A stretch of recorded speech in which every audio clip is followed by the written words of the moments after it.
வேட்பாளர்களை வீதிக்கே வரலன்னு சொல்லி போட்டிருக்கிறாங்கன்னு சொல்கிறீங்க அந்த ஊடகம். இப்போதைக்கு தமிழ்நாட்டில் இருக்கக்கூடிய ஒரே கட்சி 100 வேட்பாளர்களை அறிவித்த ஒரே கட்சி இது நாம் தமிழர் கட்சி. வேட்பாளர் அறிவிச்சா என்ன அர்த்தம்? வேலை பார்க்க போகிறாங்கன்னு அர்த்தம். திடீர்னு உங்களுக்கு என்டிகே மேலே இவ்வளோ அக்கறை ஆயிடுச்சு. ஸோ ஏன்னா கட்சி தொடர்ந்து லைம்லைட் இருந்துக்கிட்டே இருக்குது, பேசிக்கிட்டே இருக்கிறார், செயல்பட்டுக்கிட்டே இருக்கிறார். ஒரு கூட்டம் போட்டாருங்க, சாதி வாரி கணக்கெடுப்பு, பஞ்சவர் மீட்பு, சமூக நீதி பட்டியல் வெளியிட்டோம். அவ்வளோ கூட்டம் கொடுக்குங்க. தாவேக்கா வந்த பிறகு நாம் தமிழர் கட்சி சமாதியாக்கி போனதுன்னு சொன்னார் ஐயா ஆதிசம். பார்த்தா அந்த கூட்டம் அவ்வளோ கூட்டம் கொடுக்குது. உடனே நின்று கேட்குறான், தரையில் அதிகமான மக்களை சென்று சேருகிற சீமான் திரையில் போய் 2K ஜென்சி கிட்ட போய் சேர போறாரு. அரசியலுக்கு பயன்படுங்க சீமானுக்கு. ஏன் சினிமானு தான் வந்து அரசியலுக்கு பண்ணணுமா? அரசியல் வழியாக சினிமாவுக்கு போகக்கூடாதா? அரசியல் சினிமாவை கடத்தக்கூடாதா? சீமான் அதில் பேசுவார். எம்ஜிஆர் பண்ணாததா? சீமானது ஒரு வாய்ப்புங்க, நல்ல வாய்ப்பு தானே சீமானுக்கு. அதை பயன்படுத்துவார்ல அவர். அதை பயன்படுத்தி என்ன பண்ணி ஜென்சி கிட்ட போய் சேருவார். நம்மளோட ஓட்டு பங்கி அவங்க தானே, அவங்க மனசை மாற்றணும்னு சொல்லி ட்ரை பண்ணுவார். சீமானை பொறுத்த வரைக்கும் தொகுதியை தாண்டி அவரோட ஃபேஸ் எங்கெல்லாம் ரெஜிஸ்டர்னா நீங்கள் தமிழ்நாடு முழுக்க போய் சேர்ந்துருச்சு. தமிழ்நாடு முழுக்க நீங்கள் ஏதாவது போய் சீமான் தெரியுமா, சீமான் தெரியும் தான் சொல்லுவாங்க, தெரியாது சொல்ல மாட்டாங்க. அவர் பிரபல நடிகரா இல்லை, உச்ச நட்சத்திரமா இல்லை, ஒரு என்ன சூப்பர் ஸ்டாரா திரையுலகத்தில்? அதெல்லாம் எதுவும் கிடையாது. ஒரு சாதாரண ஒரு பட்டிக்காட்டம் தான். அவர் பட்டிக்காட்டம் வந்து ஒரு தலைவராக மாறி முழுத்து இருக்கிறாரு. அப்போ அவர் நீங்கள் தெரிய ஆரம்பிக்குதுன்னா அதுக்கு காரணம் அவருடைய உழைப்பு, கடுமையான பேச்சாற்றல், கடுமையான பயணம், அதெல்லாம் தான். நீங்கள் என்ன கேட்டீங்க முதல் துவக்கத்தில்? காரக்குள்ள ஜெயிக்க முடியுமா அப்படின்னு கேட்டீங்க. காரக்குள்ள என்னன்னு தெரியாது அவருக்கு.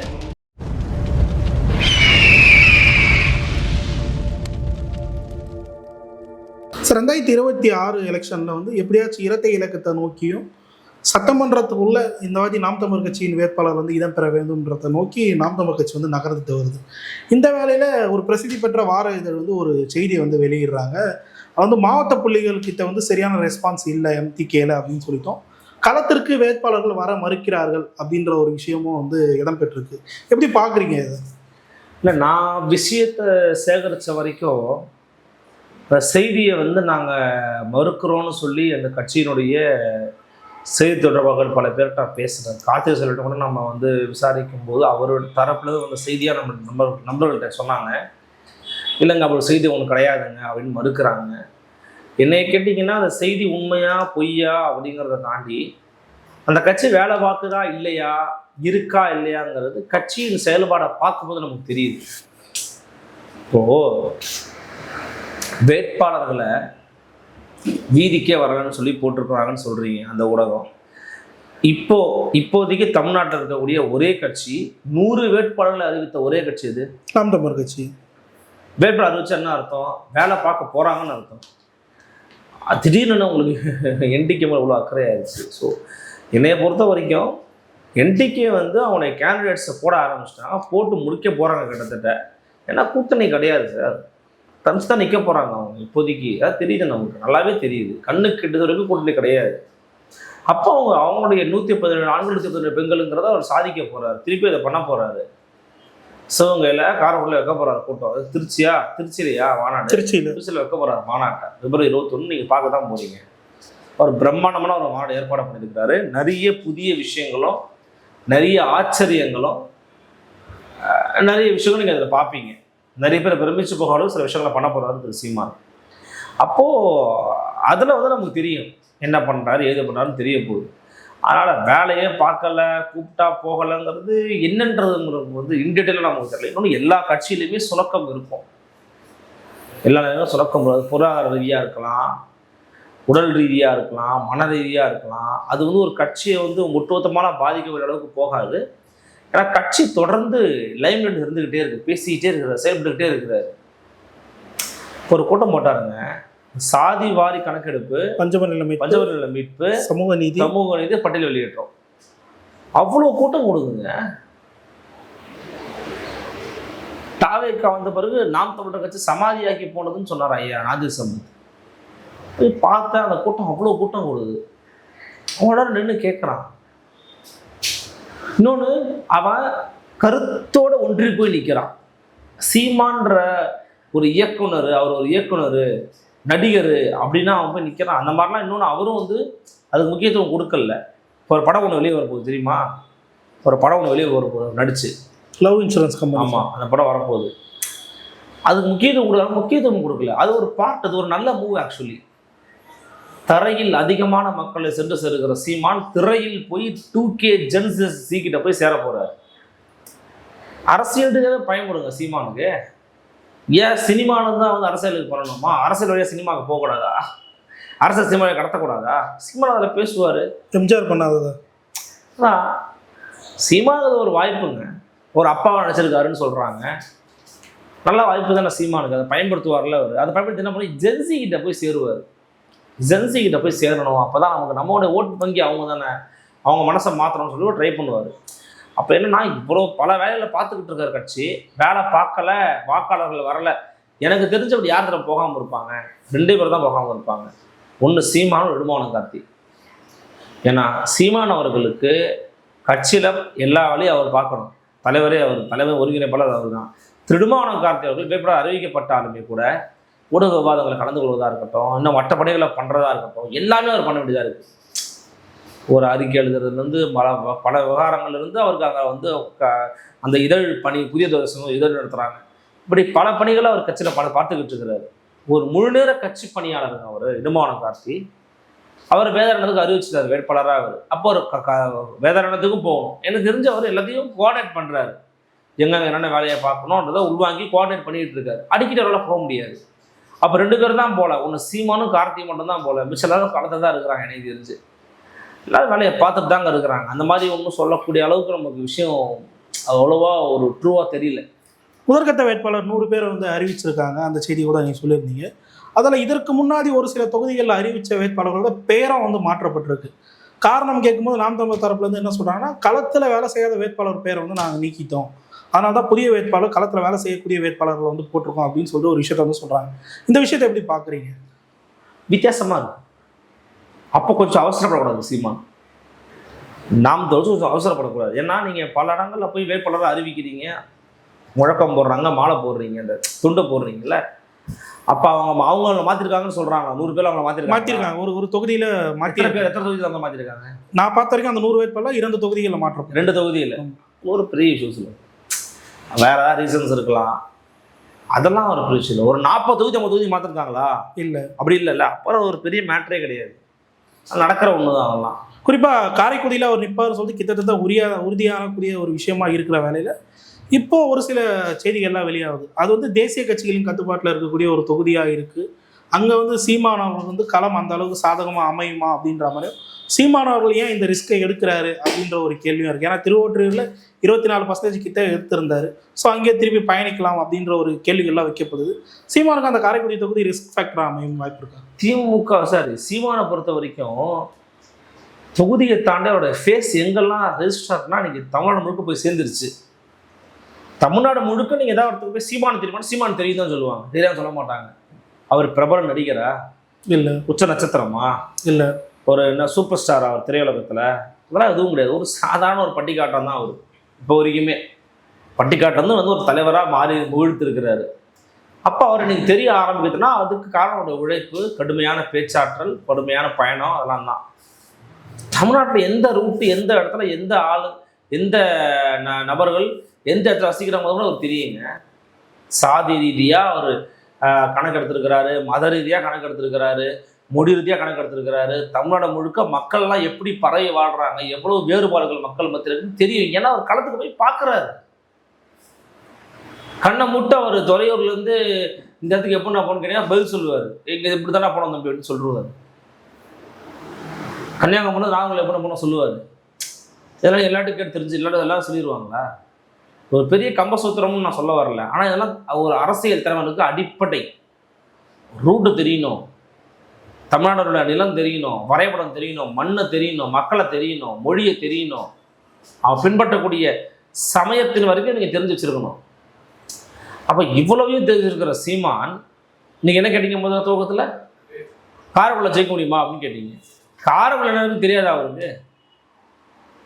இன்ன வரைக்கும் அவர் வாயிலிருந்து சொன்னார் காரைக்குடி நிற்க போகிறேன்னு.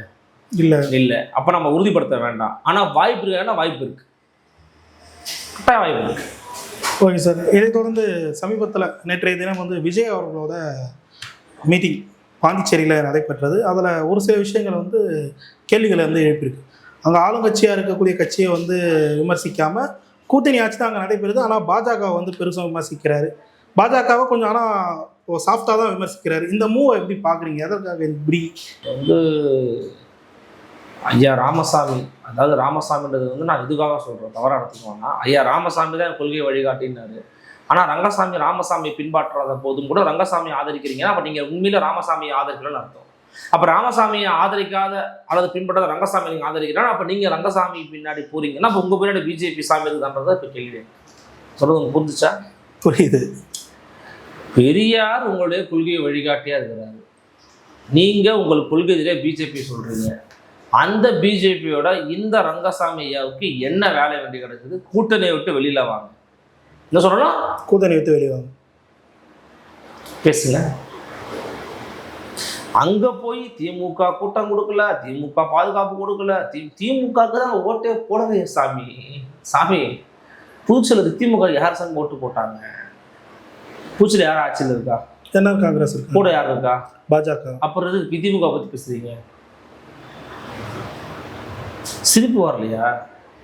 அதுவும் வெறும் 11 நிமிஷம் பேசுறாருங்க, ஒரு கட்சி தலைவருங்க. எனக்கு ஒண்ணுமே புரியல. பல முறை பேசியாச்சு. பாண்டிச்சேரியில் உள்ள பிரச்சனைகள் என்னென்னு சாட்ஜிபிட்ட போடுங்க, பெர்ப்ளெக்சிட்டியில் போடுங்க, ஜெமினியில் போடுங்க, அப்படியே உங்களுக்கு தகவலாக கொட்டும். அதுவும் ஒரு 20-25 நிமிஷத்துக்கு வரும், கொட்டும். அதையும் சொல்லி கொடுத்துருவாங்க கண்டென்ட் ரைட்டர்ஸ்.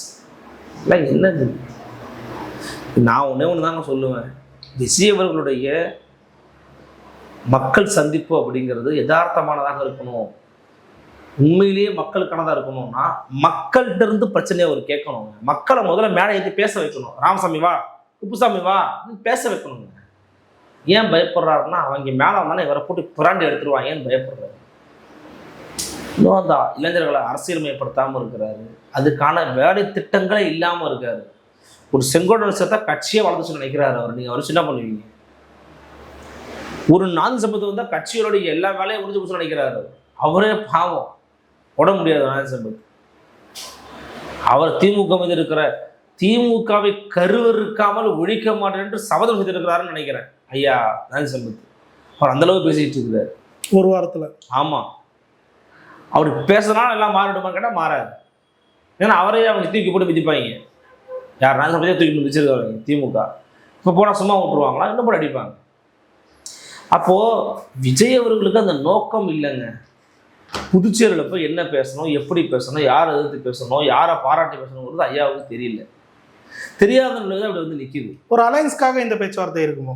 பாஜக கைது விட்டு என்ன காங்கிரஸ் நம்ம பக்கம் வருவாங்கன்ற மாதிரி ஐடியா பண்ணி பேசியிருப்பாரோ? அந்த மாதிரி கூட இருக்கலாம். அதாவது நீங்கள் கூட்டணிக்காக தான் பேசுகிறீங்க அப்படின்னா அது சொல்லணும்ல. கூட்டணிக்காக பேசுறீங்கன்னு சொல்லலை. கட்சி பேரோட சொல்ல மாட்டேங்கிறீங்களே. இதை விட்டு இருக்கிற ரொம்ப ஒரு வித்தியாசமான குணாதிசயமாக நான் பார்க்குறேன். கட்சி பேரை பேச சொல்லவே மாட்டேன், அது என் ஸ்ட்ராட்டஜி அப்படிங்கிறாரு. பிரச்சனையை பற்றி பேசவே மாட்டேன், அது என் ஸ்ட்ராட்டஜி அப்படிங்கிறாரு. அது அமைதி எப்படி ஒரு ஸ்ட்ராட்டஜியாக இருக்க முடியும்? அரசியல். அதுவும் திருப்பரங்குன்றம் பற்றி எரியுது. கலவர தீபத்தை ஏற்றுவதற்கு பாஜக துடிக்கிறது, சங் பரிவார் வெடிக்கிறது. அதை பற்றி நீங்கள் வாய் திறக்கவே மறுக்கிறீங்க அப்படின்னா உண்மையிலே நீங்கள் அம்பேத்கரை படிக்கிறீங்களா? பெரியாரை உள்வாங்குறீங்களா? யாரை என்ன பண்ணுறீங்க? பேச மறுப்பதே ஒரு வியூகம்னு சொன்னீங்க அப்படின்னா அந்த வியூகம் தமிழ்நாட்டிற்கு தேவையல்ல. அந்த வியூகத்தை உங்களுக்கு திரைப்படத்தில் வைத்துக் கொள்ளுங்க. திரைப்படத்தில் தான் சில விஷயங்கள் டயலாக் இருக்கும், சில விஷயங்கள் டயலாக் இருக்காது, சில விஷயங்களுக்கு எக்ஸ்பிரஷன் மட்டும்தான் இருக்கும், சில விஷயங்களுக்கு அதுவும் இருக்காது. திரும்பி போயிட்டே இருப்பார். அது ஒரு சீனாக இருக்கும். அன்பேசியம் பார்த்தீங்களா? திரும்பி தான் போவார் கமல். ஆனால் அது உங்களுக்கு அந்த காட்சியில் அழகாக வந்துடும். ஏன்னா அந்த காட்சி அமைப்பு அப்படி. திரும்பி அவர் போகிறது கூட ஒரு அழகு தான். அது மாதிரி ஒரு திரும்பி போயிருக்கோம். அது யூகம் சொல்லுவாங்க இவங்க. இல்லை சார், ஒரு மீட்டிங் மற்ற கட்சிகள் போடுறாங்கன்னா அது ஒரு பேசும் பொருளாக ஆகும், இஷ்யூஸாக அது வெடிக்கும். ஆனால் டிவிக்கு போதும்போது மட்டும் இஷ்யூஸாக வெடிக்காமல் அவங்களுக்கு வந்து இருக்கக்கூடிய அந்த நெகட்டிவ் சைட்ஸ் இன்னும் அதிகமாகிட்டே போகுது. அது எப்படி எடுத்துக்கிறது? ஒரு கட்சிக்கு இது சரியான இல்லை. அதுக்கு காரணம் ஐயா விஜய் தான்ற. விஜய் தான் அதை மாற்றணும். 10 நிமிஷம் தான் பேசுவேன், எழுதி கொடுத்து தான் பேசுவேன், கூட்டத்தை பார்த்தா எனக்கு ஒரு வைப்பு வரும், இந்த வைப்புக்காக பேசுவேன், அதுக்கு மேலே ஒன்றும் பேச மாட்டேன்னு சொல்கிறது எப்படி நியாயமாக இருக்க முடியும்? எத்தனையோ பெண்களோ குடும்ப இல்லத்தரசிகளோ கூட சொல்லலாம், என் புருஷனை கூட எனக்கு விஜய் தானே முக்கியம்னு பேசலாம், எவ்வளோ தொழில்களாக வந்து பேசிட்டு போகலாம். அதனால் என்ன நடக்க போகுது? ஓட் போட மாட்டாங்களா அவங்க? சிற்றின்ப பிரியராக இருக்காதீங்க சார். முதல்ல வாழ்க்கையில் சின்ன சின்ன விஷயங்கள்லாம் பார்த்து ஐயோ தமிழ்நாடு பிறகு நினைக்காதீங்க. தமிழ்நாடு ரொம்ப பெருசு. ஒரு மாவட்டத்தில் எத்தனை பேர் இருப்பாங்க? ஒரு மாவட்டத்தில் எத்தனை பேர் இருப்பாங்க? ஒரு தோராயமாக எடுத்துப்போம், ஒரு 45 லட்சம் பேர் இருக்காங்க ஒரு மாவட்டத்தில் இருக்காங்க. தமிழ்நாடு எண்ணிக்கை 8 கோடிங்க. ஒரு மாவட்டத்துக்கு கண்டிப்பாக 50 லட்சம் இருப்பாங்க. ஓகேவா?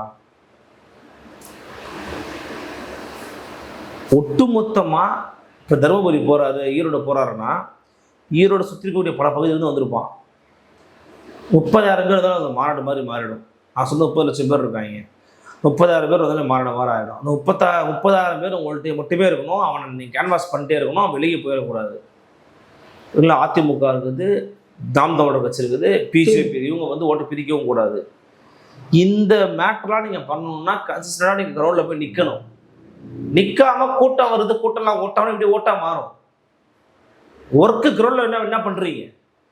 இஷ்யூ என்ன கையில் இருக்கிறீங்க? அப்போ விஜய் வந்து அதை பண்ணாதன் காரணமாக அவர் எவ்வளோதான் வந்து வீடியோஸ் காமிச்சு மக்களை திரட்டுற மாதிரி காமிச்சாலுமே கூட ஓட்டு கன்வெர்ட் ஆகுமாங்கிறது தெரியல. அது பொறுத்திருந்து தான் நம்ம பார்க்கணும்.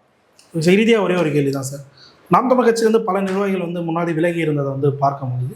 இப்போ தலைமையாக முன் வந்து விலகிய நிர்வாகிகளுக்கு வந்து அழைப்பு விடுக்கிறதா செய்திகள்லாம் வெளியாகுது. நான் பேசிய சில நிர்வாகிகளும் அண்ணன் வந்து பேசினாரு அப்படின்ற செய்திகள்லாம் வந்து பதிவிட்டுருக்காங்க. இந்த முன்னெடுப்பு எப்படி சார் பார்க்குறீங்க? நல்ல முன்னெடுப்பு, நல்ல விஷயம். பட் எல்லாத்தையும் அவர் பேசலை, அது எனக்கு தெரியும். ஒரு குறிப்பிட்ட அவர் பேசலை, குறிப்பிட்ட சில நபர்கள்ட்ட மட்டும் தான் பேசுகிறாரு. அதுவும் அவங்களாம் யாராக இருப்பாங்கன்னா கட்சியில் போய் அமைதியாக இருப்பாங்க.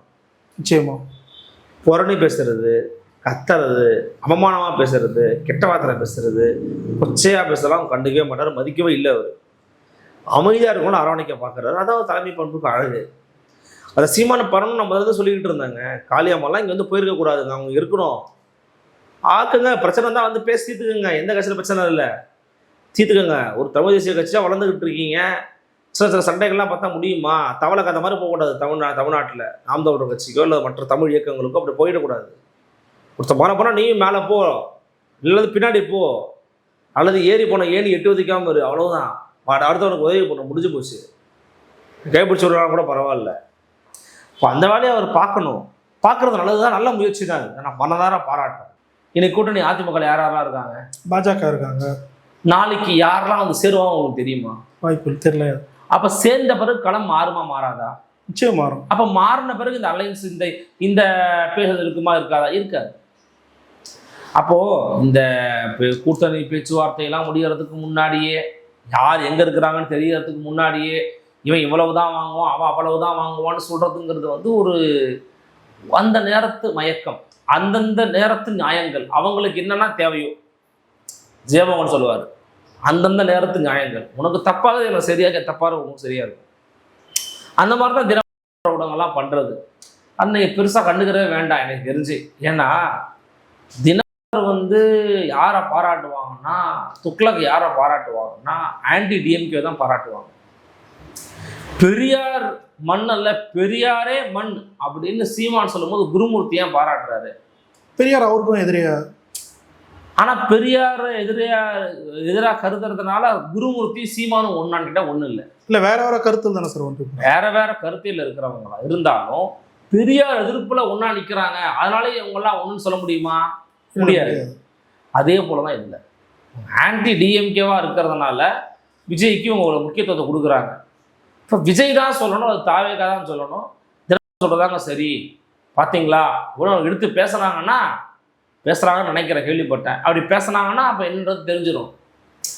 ஆனால் நான் அந்த கருத்து கணிப்பை நான் வந்து முழுமையாக முழுமையாக நான் ஏற்கலைங்க அந்த கருத்து கணிப்பை. இந்த கருத்து கணிப்புகளுமே ஒரு கருத்து திணிப்பு தான் என்னை பொறுத்த வரைக்கும். அதிமுகங்கிறது ஒரு மிகப்பெரிய எதிர்கட்சி, 75 சீட் ஜெயிச்சிருக்கிறாங்க. இன்றைக்கி ஒரு கணக்கு சொன்னாருங்க எடப்பாடி பழனிசாமி, பார்த்தீங்களா? 2021 75 சீட் ஜெயிச்சிருக்காங்க. 2024 நடந்தது என்னது? MP election. அந்த எம்பி எலெக்ஷனில் அதிமுக எவ்வளோ ஓட்டு வாங்குச்சு, பிஜேபி எவ்வளோ ஓட்டு வாங்குச்சுன்னு பார்த்தாரு. அந்த ஓட்டு எடுத்து சேர்த்திங்க அப்படின்னா 41% வருது. அப்படி சேர்த்தாலே அது 84 சீட்டை தாண்டுதுங்கிறாரு. அசம்பிளி அசம்பிளி பொறுத்த வரைக்கும் எவ்வளோ 84. 84 லீடிங் வெற்றி. இன்னும் 20 தொகுதியில் 500 ஓட்டு வித்தியாசம், இன்னும் 20 தொகுதியில் 1000 ஓட்டு வித்தியாசம். எவ்வளோ வருது? 84, 94, 2094, 104, 124 தொகுதியில் நான் வீசா ஜெயிச்சுட்டோன்றாரு. இப்பவே கையில் இருக்குன்றாரு. அவரோட டேட்டா போட்டு சொல்றாரு. இது ஏன் நம்ம பேசலாம்? இது proven data. It's a proven data. இங்க எங்க இருக்குது ப்ரூவன் டேட்டா? எதுவுமே இல்லை, நடந்ததானே சந்தேகம் தான். நடக்க போகிறது. அதாவது பேய் வருது, பேய் வருது, பேய் வருது, பேய் வருது, புலி வருது, புலி வருதுங்கிறாங்க. எங்கடா வருது? எங்க வருது? எப்போ வருது? வருது 10 நிமிஷம் அப்படி பார்க்குது, போயிடுதே. அதல்ல புலி, அது வரி புலி. அதாவது அது வந்து உண்மையான புலியா இருக்கணும் சார். புலி வேஷம் போட்டுக்கூடாது. அதனால அந்த கருத்தை நான் ஏற்கல.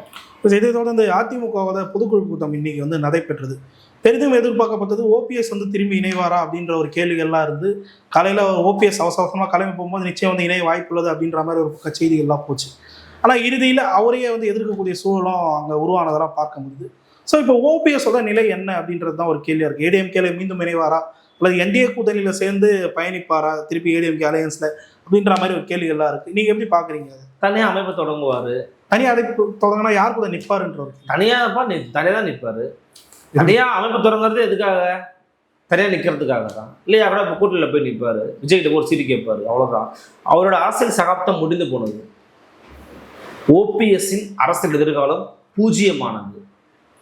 பாஜகவை நம்பி போனால் நடுத்தெருவு தான் நிச்சயம் என்பதை மீண்டும் மீண்டும் உறுதிப்படுத்தி இருக்கிறார் மரியாதைக்குரிய முன்னாள் முதலமைச்சர் ஐயா ஓபிஎஸ் அவர்கள். பாஜகவை நம்பி போறியா, நடுத்தெருவில் நட்டாத்துல உன்னைய கழட்டி விட்டுருவாங்கிறது தெரியுது. எடப்பாடி பழனிசாமி பிஜேபி நம்பினாரா? பார்த்தீங்களா? இல்லை. அலையன்ஸா வாங்க வைங்க போயிட்டே இருக்கு. பிஜேபி நம்பி விஷயத்தை பண்றதுங்கிறது வேற. அதை அவர் பண்ணாரு. போய் உட்காரு, போய் உட்காரு, தியானம் பண்ணு போ, அம்மா பதில் சொல்லுவாங்கன்னு சொன்னேன், நான் தான் சொன்னேன்னு சொன்னார். அதை விட ஒரு படி மேலே போய் எரியிற நெருப்புல தண்ணியை ஊத்துறானா சாக்கடையை ஊத்துறானா சசிகலாவை நான் வந்து பண்ணுன்னு பேசி மிக கொச்சையாக அன்றைய முதலமைச்சராக திகழ்ந்தவங்களுக்கு இம்பார்ட்டன்ட்னு பேசினவர் தான் ஐயா மரியாதைக்குரிய குருமூர்த்தி. அந்த குருமூர்த்தி யாரு? ஒரு ஆர்எஸ்எஸ் பிரச்சாரர், ஆர்எஸ்எஸ் பிரச்சார பீரங்கி. மண்ட முழுக்க ஆர்எஸ்எஸ் தான் வருது, ஆன்டி டிஎம்கே தான் வருது. அப்ப அந்த குருமூர்த்தியை நம்பி போன ஓபிஎஸ்க்கு நடுத்தருள் நிப்பாட்டி விட்டாங்க. அதான் சிவிஎஸ் கேட்டார்ல, இன்னைக்கு கூடவே இருக்கிற மாதிரி குழி வரிப்பானுங்க, எந்த புரோக்கர் பேரை நம்ப கூடாதுன்னு சொல்றாரு பாருங்க. யாரை சொல்றாரு? நிறைய பேர் சொல்றாரு. நான் யாரும் பேரும் சொல்ல, நீங்க எதிர்பார்த்தீங்க யாரும் பேரை சொல்ல போறேன்னு. No, never. சரி, என் வாயால நான் சொல்ல மாட்டேன். அது மாதிரி அதிமுகவோட பொதுக்குழு வந்து ஒரு முக்கியமான ஒரு ரோல் பிளே பண்ணுதுங்க. ஒரு நாள் எழுச்சியாக நடத்திருக்கிறாங்க. குறிப்பா அந்த ஒரு விஷயம் சார், கட்சி கட்டுப்பாடு வந்து எடப்பாடி அவர்கள் தலைமையில் இருக்குன்னு சொல்லிட்டு மீண்டும் மீண்டும் வந்து நிரூபிக்கிற விதம். எடப்பாடி பழனிசாமியை அந்த கட்சியை முழுமையாக ஏற்றுக்கிட்டுச்சுங்கிறது இதுக்கு ஒரு மற்றும் ஒரு உதாரணம். செங்கோட்டையனுக்கு பிறகு இவங்க போறாங்க, அவங்க போறாங்க, ஆச்சு பூச்சுன்னாங்க. இது நடக்கலையே. நடந்தா அதை பத்தி பேசுவோம் சார். பலர் கேள்வி தெளிவாக வரும். நன்றி, நன்றி தம்பி.